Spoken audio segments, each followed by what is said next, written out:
What up, dudes? It's Gaz, and welcome back to another Warframe video. So today, we have the current best Kuva farm in the whole game as of pretty much December 2021. We'll be going over some strategies, what you should use, what you should be careful of, and what you're doing if you want to do the best Kuva farm in the game, which is actually be defense arbitrations. We're not going to go, it's not going to be a super in-depth strategy guide, but we are going to tell you quite a few things you can use here, and like what you should be looking out for if you don't want to use specifically the stuff in the video. Alright, so make sure you're subbed and all that stuff as we go over this. Alright, so what is an arbitration? I'm sure people have played the game a long time know what an arbitration is, but did you know that since Steel Essence has gotten nerfed like 3 or 4 times at this point, that Vitus Essence completely bypasses Steel Essence if you have the right mission? Now that's the thing. Arbitrations are basically alerts. It's a mission that changes once every hour, and let's just take a quick look at what we're dealing with here when we go to the arbitrations selector screen. Now there's only 1 per hour, remember that, so you can't choose what mission you're getting. So I'm going to go here, go to the navigation. Once I beat every mission in the game once, and I talk to the Arbors of Hexus guy, these will be available. So it's an endless mission once per hour, and as you can see right here, we got lucky, we have a defense arbitration. That's what this video is about, it's defense arbitrations. But there's a catch, another catch. You cannot choose to make this a defense arbitration. It could have easily been a survival. It could have easily been an interception. It could have easily been a defection. And yes, those do exist. So since we got defense, we need to make sure it's a map that we think is good. And we're looking for a small map because this will be the AoE spam meta like all the way. So we're going to go ahead and look at what this tile looks like. I'm pretty sure this is a gigantic map. We're looking for small maps. Since it picks a random mission on the star chart once per hour, we're looking for fast ones. This looks like a pretty slow one as the map is big, so we're just going to not even do this one. It's not worth our time, as enemies will be spread out so far that our Kuva Brahma will not cover the entire map, or our Kuva Ogress, or our Kuva Tsar. So don't do this one. You're looking for maps like Hydron. You know, good old Hydron? Look at how small this is. You can cover nearly the entire map while camping on a defense objective. And remember, in arbitrations, unlike normal defense missions, the defense target is a dude running around. It's not a cryopod or whatever. It's a moving defense target, and there's certain things you can use to actually keep them protected. Like there's Eclipse, or not Eclipse. There's Banish from Limbo from the Helmet system. There's Cloak Arrow from Ivara on the Helmet system, or just you're playing Ivara. And there's other things like Vazarin, Protective Dash, Focus School, but hopefully you're killing enemies so fast they can't even get near the target anyway, but there are situations where the enemies will get close to it, which is why you need to have things to protect the target, because if you get high enough level, like these missions, like I said, these missions are random. You should farm it when you have it available. If you go to super high waves, the guy's going to get one shot, so you need to be really careful. Like, for example, on this run right here, we got to wave 105, and the guy got one shot, because this is a public squad. We were not min-max at all. I was just messing around with Resonate or Equinox. But yeah, min-maxing your squad will help you just stay safe and get tons of Kuva. So here is a screenshot. You might be like, I never get good arbitration loot. Here's an example of bad loot. I spent 20 minutes in this arbitration. This is a survival one, and we got 6 Vitus Essence. You need 25 Vitus Essence to get any amount of Kuva turned in. It's 25 Vitus Essence for 10k Kuva from the Arbiters of Hexus. So that one was a bad run. Like I should have not gone in there. I was just pretty much going in there to prove a point that defense ones are just so much better. And the reason defense ones are better is because you're nuking the map down really fast. So here's an example of a defense one. This is from the gameplay right here. Just screenshot randomly in there. So 25 minutes in, we got 112 Vitus Essence and a bunch of like other like IFN sculptures and stuff. So defense is much better because of the kills per second and the fact the RB drones are very easy to spot as you're just in one small room, or not small, you're in one room nuking down the entire map. So that right there in 25 minutes is about 40,000 Kuva, guys. Just put in perspective. So if you are able to do these like 2 or 3 times a week, that's like over 100,000 Kuva just for watching this video. So as you can see right here, I pretty much had given up on Kuva farming at this point, but let's look how much Kuva I have available to me now. So from doing a couple Arbies, I've got 260,000 Kuva from doing a couple Arbies. That's like 3 Arbies, I'd say, and you could even get more. If you are like min-maxing your squad even more. So let's go over some of the builds today. It's pretty much just going to be AoE spam. AoE spam, AoE spam, AoE spam. That's how you get this stuff really fast. And that's what the Kuva Brahma video yesterday was telling you, how to not get knocked over. And yes, I completely forgot to mention Spellbind, the Helmet Subsume, will let you be immune to stasis and knockdowns. Also, Galvanized Aptitude does not work on the explosion of AoE weapons.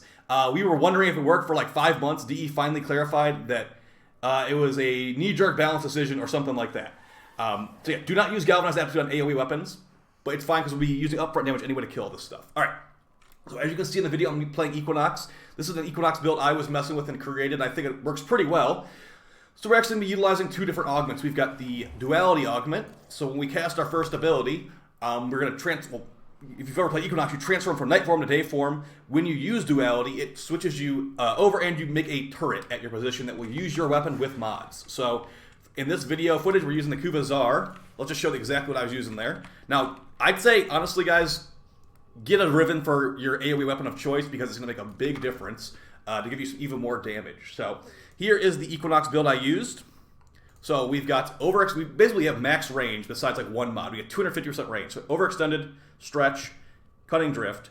And that's going to give us huge range on our 4, which is the main, the day form 4 main is what we're using this for. But since we've got energy transfer as well, as we're switching back and forth to get our Equinox turrets out there to fight enemies, with our modded Kuva Czar, we will actually keep our main transfer from one side to the other. It's actually just more of a quality of life mod because Equinox does not need many mods in the build to function. We've actually got Prime Sure Footed on here. If you don't have it, like I said, you can make it work. This build has enough flexibility in mod space. You can do the triple mod, rigged version of this. Or if you don't want to use Resonator like I have to protect the operative, you can put on Spellbind, or I think there's another helmet that gives you immunity to stasis as well. But you could put Spellbind here if you don't want to get knocked over. Our main focus is basically just charging up our maim to blow stuff up. You could alternatively, if you didn't want to take off for 3, you could go a high power strength Equinox build and use the augment for, I think it's the 3rd ability. So it causes enemies to like have increased power, or cause your allies have increased power strength or something like that. If I could find a config where it's not subsumed off. I apparently subsume it off on every config, but Equinox's 3rd ability can give you some increased power strength. But yeah, the basis of this build is basically just make a turret, keep blowing stuff up with your 4. It's really effective against Infested. Now, the thing about these Arbies is they're either going to be Grineer, Infested, Corpus, or Corrupted. And Equinox's 4 gets really wrecked by armor. So you're probably going to want to just, use Equinox's 4 as like a debuffer, and more of like just a support frame. At the same time. If you have 2 Equinoxes, you can technically blow up the entire map if it is infested, because one Equinox will release the Wave of Death, the other one will get charged up by the Wave of Death, and rinse and repeat. Now, those Arbitration drones we were talking about, those are not affected by abilities, so that will Equinox's 4 will not work on the RB drones, but all the rest of the enemies will get nuked down, because you're doing like 4 million damage in an area, which of course will get reduced by armor, like I said. But these RB drones, they are immune to that, so you need to use your AoE nukes to blow them up, guys. Alright, so that is going to be, let's show the Kuva Czar as well. Now, the Kuva Czar is going to have a Riven on it, but if you don't have a Riven, like I said, you probably do want to get one eventually, but I'd recommend you get buffed up by other sources as well. Like if you have a Rhino Roar in your squad, we'll show a Wisp build here. I say Wisp is a really good option for these Arbies. If you don't have that, just put Vigilante Armaments there, I guess, because it's the same polarity. It's going to be similar, but not as good. So, yeah, Wisp. So Wisp is really, really good for this because, as I said, we're trying to nuke down the map as fast as possible. We want to be moving as fast as possible, and that's why frames like Gauss, frames like Wisp, fast frames like that are actually going to be really, really good and something I highly recommend to you. So, a high power strength Wisp build. We actually have a video of an Umbra Wisp with Roar on the channel, which I would recommend.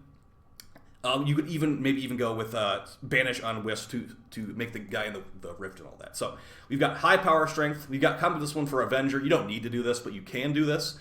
But the big thing here is just the Wisp speed mode, making you move across the map faster. So 49% multiplier with this build and 74% increased fire rate. That fire rate increase is nice for Brahmas. It does not give you reload speed, unfortunately, so you're going to be reloading your Ogress a lot. That's why if you're going to be using the Ogress, I'd recommend some type of reload buff, like from Gauss or from Chroma's Toxin version of his 2nd ability, I think it is, Vex Armor. And then we've got Roar, giving us increased damage, 74%.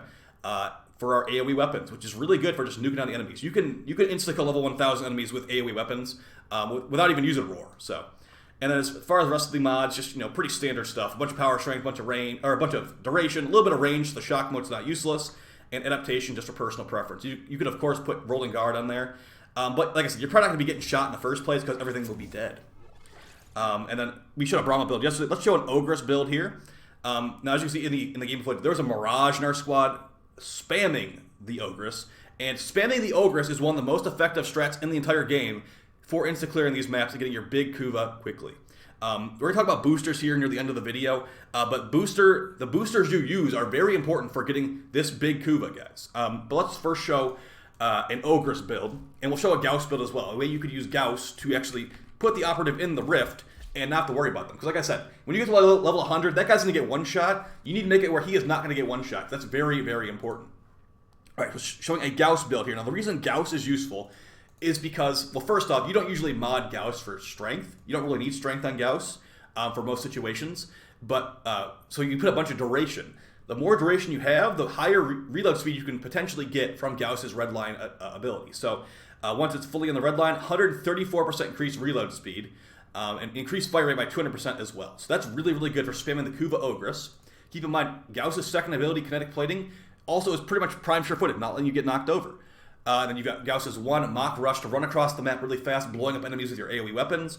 And the final one, the Subsume slot, we've got Banish from Limbo, specifically just for using on the operative to put him in the Rift for 67 seconds with this build, so he will not get killed. Because, like I said, that's the worst thing that can happen, is the operative getting killed. You lose a bunch of loot. You don't lose everything, technically, but you lose a bunch of loot. And we've got Arcane Rage on here. Remember, headshot weapon, or AoE weapons can't get headshots if you just... It just randomly happens sometimes. So that's 180% increased damage for the fire on our Kuva Ogress. Now, going to the Kuva Ogress, it's going to be a big thing of what... If you have a Riven, basically. I'd say Rivens that are best for this are multi-shot and damage. If you have negative, even better, but just big damage. This thing is not a crit weapon. You want to go big into the upfront damage, which is why this Rhyme rounds right here, that should probably be upgraded to a primed cryo rounds. I don't think we could fit it on there. You could probably put normal cryo rounds in there, but you want the biggest damage ticks possible, because this is going to be what's really good against drones. Drones usually have the top tier shield gating. You cannot bypass their shields with Toxin. They have no headshots, so you have to two-shot them, basically, which is why Nightwatch Napalm is so top tier.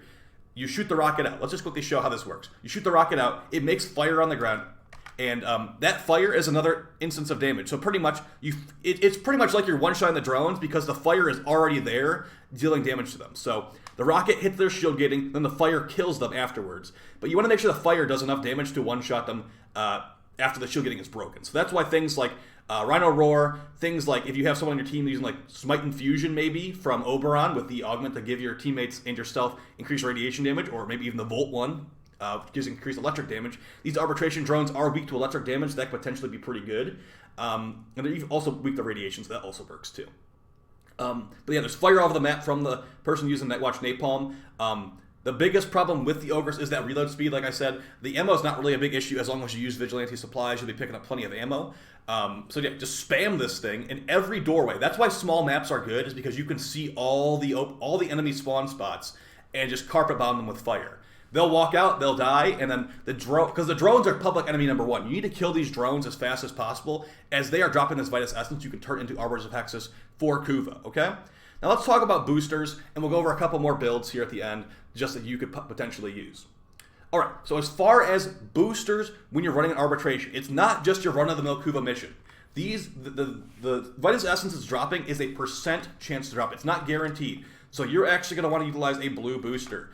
If you are organized in a squad, the nice thing about this blue booster, and this is something I actually didn't know for a while, only one person in your squad needs this blue resource drop chance booster. That is something that not everyone needs. It apparently doesn't stack. So yeah, this one right here. Only one person in the squad needs this. Remember as well, you can go, if you have an MR30 person that you know, or someone just randomly in the relay, they can give you an additional booster on top of this one in the relay. And that's once per day, lasts for 3 hours, I think. So that's all you need. As long as one person in your squad has gone to the relay, gotten the blue buff, and has a blue booster, then you're good to go. I'm not sure if like one person in your squad can have the blue booster, the other person can have the relay buff. It should work, but that's all you need for that. And as far as the orange booster, the one you should probably always have your farm in Kuva, that is one that, of course, everyone needs on your team. Like that one gives you double the amount of resource, not double the chance of resource. You should have that one, and that makes the Vitus Essence drop 2 per instead of 1 per. And of course, you should have a Smita Cat as well, giving you that increased affinity buff sometimes, which will make your Vitus drops go from 2 to 4, which really adds up in the long run, basically giving you time magic. So here we are on the relay. I am MR30, or I guess I'm Legendary 1 technically, and we go here, and you can just pick whichever one you want. So this one right here, resource drop blessing, 25% increased resource drop chance. That's going to make it so it's like a 125% increased resource drop. This is going to be a really nice little bonus there to let you get, potentially 80,000 Kuva an hour. Because the highest I've ever gotten from doing an offense RB like this was about 200 in an hour. Because you are nuking down the waves really fast. I mean, we got to wave 50, 55 right here. I'm not even sure how long this mission has taken. But we end up getting to wave 100 in under an hour, guys. So if you use AoE spam, you will be knocking. Then you get endo from this too. You get arbitration mods, you get arbitration arcanes, and if you specifically want Kuva, this is the best Kuva farm in the game. If we didn't fail at wave 105, we'd have gotten about almost 100,000 Kuva in under an hour, which is pretty much the rates of old Ophelia when we were camping in the corner with Cora. And so let's go over some other builds here and things you could potentially run. So like I said, the squads I'm going to recommend, as long as you can AoE spam, that's all that really matters, and as long as you have a good map. But as far as frames, Gauss with that reload speed buff from his 4, you don't need to put Banish on there, but I'd probably say put Banish on somebody just so you don't have to worry about the defense target, because he will get one shot. So Gauss with reload buff and the Kuva Ogress. Wisp with high power strength, potentially Roar, maybe even something like Smite Infusion or Shock Trooper, the augment, to buff your teammates' damage, make your Kuva Ogress do more damage and insta-kill those drones. Very important. You could run that. You could also run, like I said, Equinox in here. Now, I'm not entirely sure which subsume I want to use in Equinox. So, Resonator was working good. I didn't die once in the 105 waves we did here. But I feel like I potentially could have found a better choice than Resonator here. I'm probably going to have to mess with that a little bit more. But I really like the Duality Energy Transfer build I have right here. So I might not be using Duality as much as you would hope, but that's just because I'm moving really, really fast. And the Duality Clone, this is a pretty bad map, the Duality Clone, to be honest. There's lots of sight lines that are blocked by boxes and stuff. But the Duality Clone will usually, it will gun stuff down. It's not the best AI, but it's serviceable. And yeah, Vazarin Focus School. So here's a pretty big one that can actually help you out a lot. So Vazarin Focus School with the Operator, it's going to make it where the Protective Dash augment or Protective Dash node lets you dash through stuff and make them immune for a few seconds and heal them. That's pretty good for the Operative. Now, like I said, he'll get one shot eventually, but if he's not getting one shot, like your lower levels, you can use that as like a safety net. Like, he's getting attacked. Heal him up. So that's Vazarin Focus School. Not everyone has it unlocked. I don't blame you if you have it unlocked, but this might be a good wake-up call to get it unlocked. I believe Unairu also works, Unairu Void Shadow, to make the Operative invisible, but I don't really usually use that. That also usually involves someone just sitting in Void mode, which is super boring to me. So allies hit by Void Dash are granted immunity from damage for 5 seconds and healed 60% over 5 seconds. The other one I was talking about, Unairu, it's Void Shadow right here. Void mode renders allies invisible within 40 meters and drains 4 extra energy per second per allied cloak. It might freak some people out because this actually makes the Operative's icon disappear. They're like, hey, did the Operative die? No, he's just invisible in my Void Shadow that you forgot existed. So yeah, that's pretty much it, guys. Like I said, Mirage is also good. Just your standard run-of-the-mill Mirage build, high power strength, high duration, nothing else really matters, like Rolling Guard, I guess. And just cover bomb the map. That's pretty much the gist of today's video. Defense Arby's, cover bomb the map, one person on the team with a blue booster, everyone with an orange booster, bring a Speedo while you're at it. Now, another really nice thing about Wisp is actually that Wisp health modes give you base health, so it makes your cat a lot more tanky. As you can see here, my cat has 3,200 health, like almost triple the amount of health I have. That Wisp is a staple character for this, guys. Not only the fire rate and movement speed increase, but keeping your pets alive too, because keeping your pets alive is very, very important for getting Mega Vitus Essence. And I didn't call it Steel Essence this video once, so please like the video for me not calling it Steel Essence once, even though I almost did. Alright guys, hopefully this video was helpful to you and it explained enough. I know there's a lot more to it, and if people really find this video interesting, I will make another one in the future with maybe some more fleshed out ideas.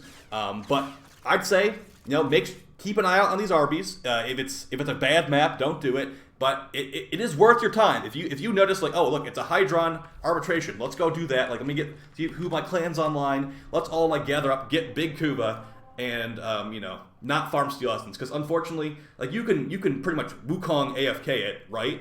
But the amount you're getting is not that much. It's, like 10,000 Kuva every, 15, 20 minutes from those Acolytes. I don't know, that doesn't feel too great. And if you look at it like that, if we were to get 80,000, my best run in a defense RB, that's like over double how much we're getting from Acolytes in an hour, ever since they nerfed it not coming from Eximus units. So, all right, guys, I'll see you next time. Oh yeah, as far as good maps, this one right here on Mars, I think it is. This one's actually not that bad. It's a pretty big map, but it works as long as you know the spawn spots. Hydron is the best one in my opinion. There's also an indoor cave one. I think it's on Mercury. That one's okay. Helene is the same map as Hydron, so that's a really good one too. And there's a really small Corpus one that's okay as well. And of course, mod for your elemental weaknesses of the enemies. I'm using a primed Bane of the Infested here, because if you guys didn't notice, the RB drones actually become the faction you're fighting when you're in the mission. So that's why you'll see an RB drone come out like a spawn pod or whatever. It's technically infested, so running Bane of the Infested does help you against those RB drones in that mission. But if you go to like a Grineer RB after that, it will become a Grineer. So you need to switch your Bane mod to something else. Bane mods are very important. Make sure you max them out, the primed ones that is. If you don't have the prime one, you can still use the normal one, but it will be less damage for sure. All right, guys, take it easy. Peace.